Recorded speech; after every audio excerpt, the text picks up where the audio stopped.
3 minutes.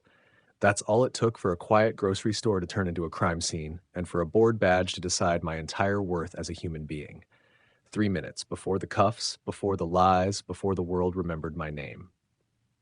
If you've ever thought, it can't happen to me, stay right here, because that lie breaks fast. Officer Caleb Rowe saw me before I ever saw him. I could feel it, the stare that sizes you up, strips you down, and fills in the blanks with whatever story feels most convenient. I was 76, black, slow on my feet, dressed for comfort instead of respect. Gray sweats, worn sneakers, a knit cap pulled low because the store always froze the air like punishment. I wasn't rushing. I wasn't hiding. I was buying bread, eggs, milk. A life reduced to grocery lists instead of courtrooms. I paid at self-checkout, counted my change the way I always have. Turned to leave, then I remembered the receipt. That was it. That tiny pause rewrote my fate. You. Stop right there. At first, I didn't think it was for me. Stores are loud, people always yell. I took one more step and felt a hand clamp onto my shoulder, spinning me hard enough to steal my balance and my breath. My heart jumped. I grabbed a cart to steady myself and looked into eyes already bored of my existence. "What's the problem, officer?" I asked. Calm, polite, survival tone. "The problem," he said, stepping closer, hand hovering near his belt, "is that you're stealing." The store went quiet, and in that silence, I realized this wasn't confusion. This was confidence.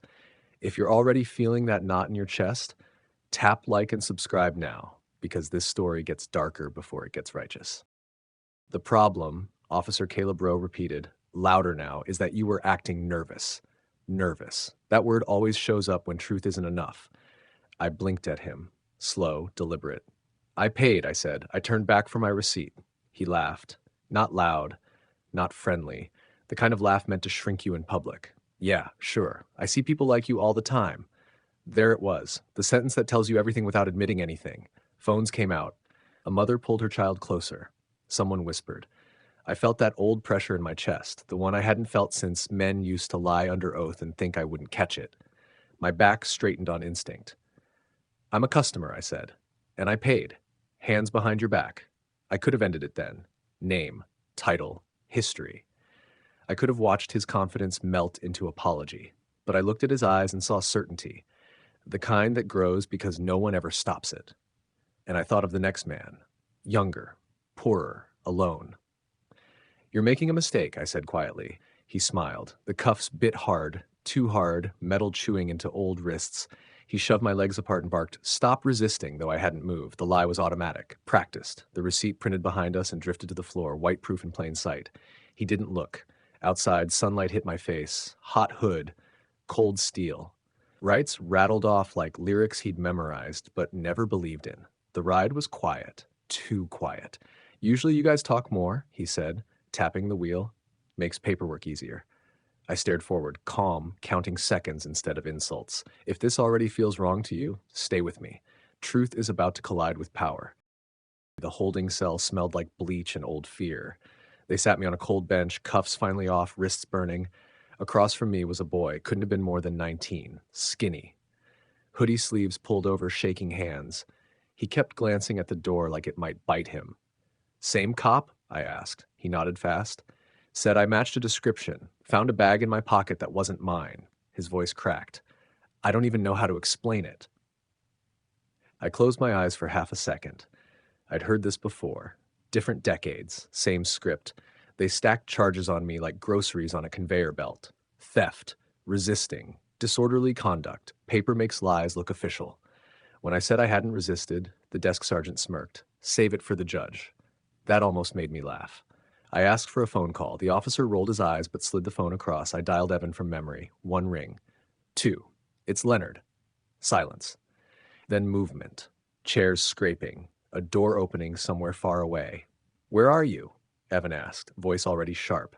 "County station," I replied. "Grocery store arrest."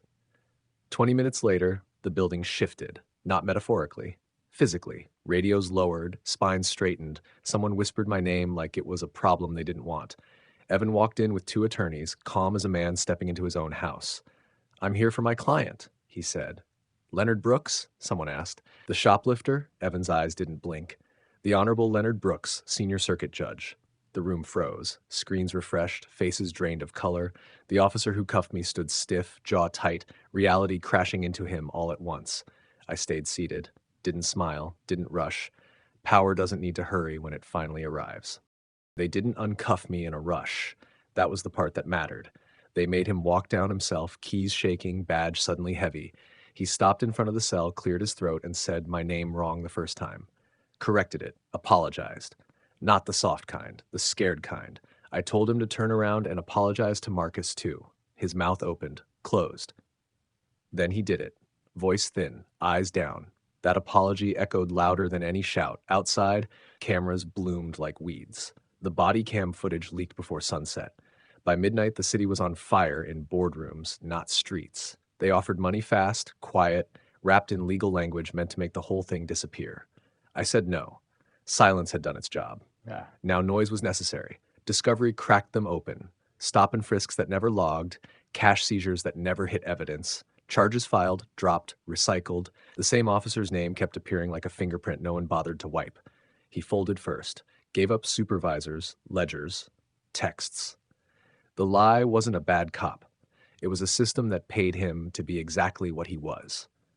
Resignations followed, then indictments. Then the chief stepped down for health reasons. The settlement came later, 7 figures and a public apology written by lawyers who finally sounded afraid. I took the money and buried it into something useful. A legal fund, bail, representation, receipts that couldn't be ignored. Marcus was the first call I made, charges dropped, record sealed. He cried. I didn't. Months later, I went back to the same grocery store, same aisle, same cold air. I bought bread, eggs, milk, boring things, quiet things, light. I took my receipt and held it like proof that should have never been needed. A young officer stopped me near the door, removed his cap, and said, "Sir, thank you." I looked at him long enough to make sure he understood the weight of that moment. If this story tightened your chest, don't scroll past it. Stories like this only matter when they're shared. Tap like, subscribe to Minds with Tales, and tell me in the comments, was silence the weapon, or was truth always inevitable? And how many never get the chance to choose?